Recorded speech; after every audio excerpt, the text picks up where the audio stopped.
Taktik unggulan Sintayong di Piala AFF 2020 tak hanya memusingkan lawan tetapi juga menyulitkan timnas Indonesia sendiri. Sintayong kembali melakukan perubahan taktik saat timnas Indonesia bersua Malaysia pada laga pamungkas grup B Piala AFF. Guru taktik asal Korea Selatan itu kembali memasang skema 4 back setelah sebelumnya tampil dengan 5 pemain di garis pertahanan pada duel versus Vietnam.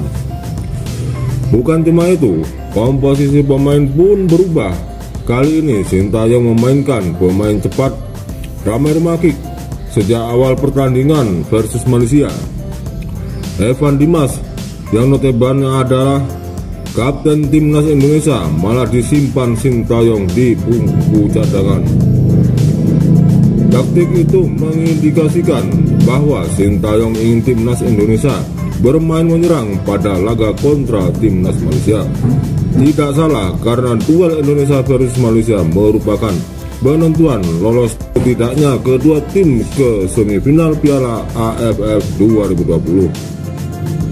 Meski Indonesia hanya butuh hasil imbang untuk lolos ke semifinal, Sintayong seperti enggan mengambil risiko main bertahan dengan memasang formasi menyerang.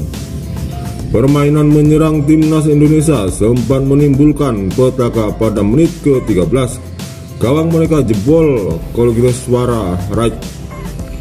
Namun Indonesia mampu menjawab dengan 4 gol.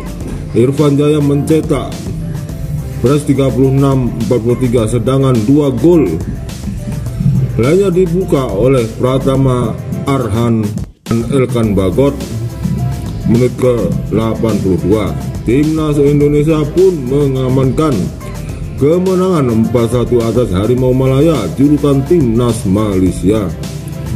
Lepas pertandingan, Sintayong mengaku bahwa taktik adaptif Indonesia selama di AFF Suzuki Cup 2020 memang memusingkan lawan. Namun di satu sisi, hal itu sebenarnya juga menyulitkan timnas Indonesia sendiri. Kalau mengubah formasi, lawan akan sulit membaca dan menganalisa. Namun kami pun sebenarnya juga sulit jika selalu mengubah formasi, ucap Sintayong dalam jumpa pers virtual usai laga Indonesia versus Malaysia. Selalu ada pro kontra untuk formasi, serta tinggal mengubah sedikit-sedikit tergantung kelemahan pemain kami dan siap lawannya, imbuhnya. Dengan kemenangan atas Malaysia, timnas Indonesia lolos ke semifinal Piala AFF 2020 dengan status sebagai juara grup B ditemani runner-up Vietnam. Dari 4 pertandingan, timnas Indonesia mengumpulkan 10 poin hasil dari 3 kemenangan dan 1 imbang merupakan serupa dengan Vietnam. Selisih gol kedua kesebelasan juga sama-sama plus 9, tetapi Indonesia lebih superior soal produktivitas gol. Indonesia mencetak 13 gol sedangkan Vietnam 9.